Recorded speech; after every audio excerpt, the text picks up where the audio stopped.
Welcome sa Dries TV. Kung interesado ka sa ganitong news, huwag kalimutang isubscribe ang ating YouTube channel. Maraming salamat! Welcome back again sa ating YouTube channel mga kakimpaw, and sa update natin ito ang pag-uusapan natin ay tungkol sa mga importanteng kaganapan kina Kim and syempre kay Paula Avellino. Pero bago pang lahat, maraming salamat sa inyong patuloy na pagsuporta at pagsubaybay sa mga daily update natin. Kaya naman bilang pasasalamat, narito pang isang napili kong komento patungkol ito sa naging previous update. Mula ito kay Ginang Norma Dayag. Sabi niya, Doris TV hypocrite yan sa say niya na di niya kilala Kipi. Ikaw di namin kilala. Sino ka ba? Yung pangalan mo di pamilyar sa amin. Kaya doon ka sa Gen Z mo, bakit kung di mo kilala ang Kipi, mas lalo na sa'yo, di ka namin kilala. To hell with you, bashers. Liar ka, fan ka ni Jay. Kaya lang, you are trying to hide your real color. Mind your own Gen Z tandem. Don't mind KP. You are not a loser to KP. One may go thousand may come. Gets me, Basher? God bless KP. Maraming salamat po sa inyong komento, Ginang Norma Dayag. Ramdam ko po ang inyong mga nararamdaman at yung inis po ninyo. 'Di ba? Nang mabasa po ninyo yung isang article na pinag-usapan natin kanina. Grabe naman yung hindi kilala ang Kim Pao. Hindi rin kilala si Kim and Paula Avellino. So ang tanong ko, taga saan ba mga ka-Kim Pao? Yung nagsabi nun, 'di ba? Kasi kung taga rito lang siya sa Pilipinas, malabong hindi niya po kilala si Kim and Paulo. Sobrang sikat po niyan, or maging ang tambalang Kim Pao, 'di ba? Nakakaloka lang. Kung sa bagay, ngayon ko lang din siya nakita and ngayon ko lang din siya nakilala mga kakimpaw. Yung pangalan niya din, ngayon ko lang din nabasa. Never heard mga kakimpaw. Ngayon lang po talaga na kung saan ay nagamit ang tambalang Kimpaw. Doon ko lang nalaman na ay may ganito pala, no? Tapos siya hindi niya pala kilala ang tambalang Kimpaw. So nakakaloka dahil siya daw po ay nakapokus sa kanyang pag-aaral. So ewan ko, bahala sila dyan. Basta tayo, suporta na lang tayo kay Kim and Paolo Avellino. Kung di niya kilala, di okay. Siguro isa lamang siya sa mga hindi nakakilala kay Kim and Paolo, 'di ba?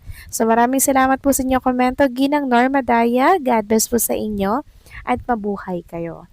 So, eto na nga, pag-usapan na natin mga kakimpaw, mga topic po na nakalap natin sa update na to, at talakayin na nga natin ang tungkol nga dito sa katanungan po ng marami na kung bakit si Kim lamang daw yung binabati ko sa dinami-rami pong artista ang nagpahayag po ng saloobin sa pangyayari dito sa politics.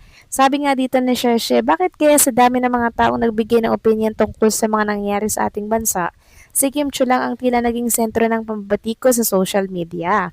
Sa isang demokratikong lipunan, may karapatan ng bawat mamamayan, artista man o ordinaryong tao, na magpahayag ng saloobin tungkol sa mga isyong nakakaapekto sa ating bansa. Ang pagbibigay ng opinyon ay hindi kasalanan. Ito ay bahagi ng malayang pagpapahayag at pakikilahok sa usaping panlipunan.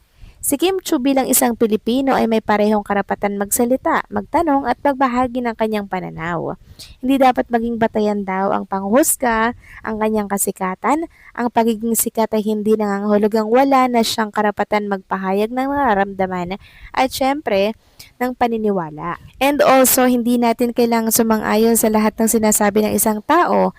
Ngunit mahalagang matutunan nating rumespeto sa magkaibang opinyon. Mas makabuluhan ang isang diskusyon kung nakatuon ito sa issue at hindi sa personal na paninira. Sa panahon ngayon, mas kailangan daw natin ng pag-unawaan, paggalang at bukas na pag-iisip. Dahil sa huli, ang tunay na sukatan ng pagiging mabuting mamamayan ay ang kakayahang makinig, umunawa, at magpahayag ng may respeto. So, correct mga kakimpaw, 'di ba? Lahat tayo ay merong karapatang magpahayag, kaya hindi ko lang magets bakit si Kim Chiu lang ang pinoputakti, gayong ang dami namang artista ang nagpapahayag ng kanilang salubin tungkol dyan sa politics. Nakakaloka, 'di ba? Samantalang next topic naman, talakayan naman natin ang picture na nasa screen po ninyo mga kakimpaw. So, nakita ko lang ito ngayong araw po. kani-kani na lamang mga kakimpaw, na kung saan si Kim Chu ay parang nag-kiss kay Paolo Avellino, tapos parang nasa isang loob sila ng sasakyan. Hindi ko lang sure kung kailan po ito kuha mga kakimpaw. Kasi nakaka-happy na ganito yung mga galawan nila, 'di ba? Kahit na nasa likod po ng camera. Samantalang next topic naman, pag-usapan naman natin mga kakimpaw ang tungkol dito sa nadaanan ko pong post sa mundo ng social media. Tungkol ito sa ginawa ni Kim Chu kay Paolo Avellino. So si Kim Chu daw po ang unang babaeng gumawa nito kay Paolo Avellino. So ano kaya yung ginawang yon ni Chinita Princess nung nag-birthday si Paolo? Grabe, nakaka-curious lang. Kasi sabi dito, ibang tama ng Chinita Princess. Kim Chu unang babaeng gumawa nito sa birthday ni Paolo Avellino. So ano kaya yon mga kakimpaw? Kasi ibig sabihin, latest lang po mga kakimpaw yung ginawang yon ni Chinita Princess. Nung nakarang birthday lang yon ni Paolo Avellino, 'di ba? Alam natin na ang dami pong nagawa ni Kim Chu na siya lang yung babaeng nakakagawa nun kay Paolo Avellino, 'di ba? 'Di ba mga kakimpaw? Tapos ngayon, meron ulit ginawa si Kim Chu nitong birthday po ni Paolo Avellino. So ano kaya yun? At nagbasa nga ako ng komento sa naturang post. Ang dami pong curious na ano daw yung ginawa ni Chinita Princess.